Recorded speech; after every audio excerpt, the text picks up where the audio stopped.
जय हिंद दोस्तों, मैं सत्यम तिवारी, थाना अध्यक्ष कतरी सराय। देखिए दोस्तों, हम लोग जिस परिवार से आते हैं, जिस समाज से आते हैं,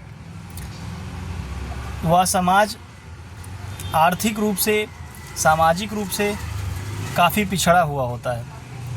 और चूँकि हमारे पास ना तो बिजनेस करने के लिए पूंजी होती है और ना ही बहुत बेहतर पढ़ाई करने के लिए पैसे होते हैं, तो अंततः हमें किसी न किसी छोटी मोटी सरकारी नौकरियों में जाना पड़ता है। लेकिन कई बार हम लोग अपनी पूरी तैयारी के क्रम में, किसी भी एग्ज़ाम की तैयारी क्रम में दिग्भ्रमित रहते हैं और इसीलिए असफलता का सामना हमें करना पड़ता है।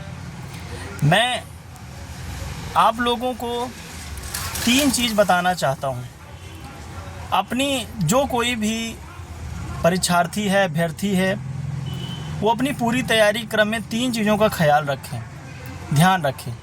एक तो समय, दूसरा सामर्थ्य और तीसरा संसाधन। समय इसलिए महत्वपूर्ण है कि कई मेरे दोस्त हैं जो जो किसी भी सर्विस के लिए निर्धारित उम्र होती है, उस उम्र के भीतर रहते हैं जब, तो अपनी पूरी तन्मयता, लगन और निष्ठा से मेहनत नहीं करते हैं, तैयारी नहीं करते हैं और अंततः उन्हें असफल होना पड़ता है। संसाधन इसलिए महत्वपूर्ण है कि कई बार कई अभ्यर्थी अपनी किसी भी परीक्षा की तैयारी क्रम में सिर्फ पुस्तकों का संकलन करने में ही समय व्यतीत कर देते हैं। एक दुकान से दूसरी दुकान, एक किताब से दूसरी किताब, किताबों का एक अंबार लगा लेते हैं और बोरा भर की किताब अपने रूम में इकट्ठा कर लेते हैं। उन किताबों को, उन पुस्तकों को, नोट्स को उनको ना तो पढ़ने का समय मिल पाता है क्योंकि इतनी अधिकता होती है, और ना ही उनका वो 100% उसमें अपना दे पाते हैं, उसका अभ्यास कर पाते हैं। इसीलिए संसाधनों का अतिशय संकलन ना करें। कम संसाधनों में अतिशय मेहनत करके, अत्यधिक परिश्रम करके, अत्यधिक उसका रिवीज़न करके अपने ज्ञान का वर्धन करें, ज्ञानवर्धन करें।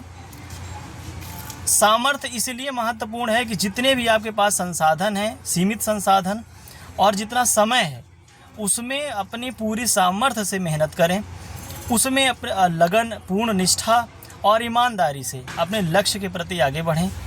अगर आप तीनों चीज़ों का ध्यान रखते हैं, तब आप अपने जीवन के ऐसे उम्र में सफल हो पाइएगा जिसमें आप जिस सर्विस में जाना चाहते हो, सर्विस का आनंद ले पाइएगा। अन्यथा कई मेरे दोस्त या सहपाठी ऐसे भी हैं जो कि एक ऐसी उम्र के बाद सफल हुए हैं, होंगे, कि जो कि जब वो सफल होते हैं तो उनके भीतर वह आनंद नहीं रह जाता और वो अपना 100% ना तो उस सर्विस में दे पाते हैं, ना उस सर्विस के माध्यम से देश समाज के निर्माण में अपनी भूमिका निभा पाते हैं। इसीलिए आप लोग इन 3 चीज़ों का ख्याल रखें और खूब मेहनत करें। आप लोग निश्चित रूप से सफल होइएगा। जय हिंद।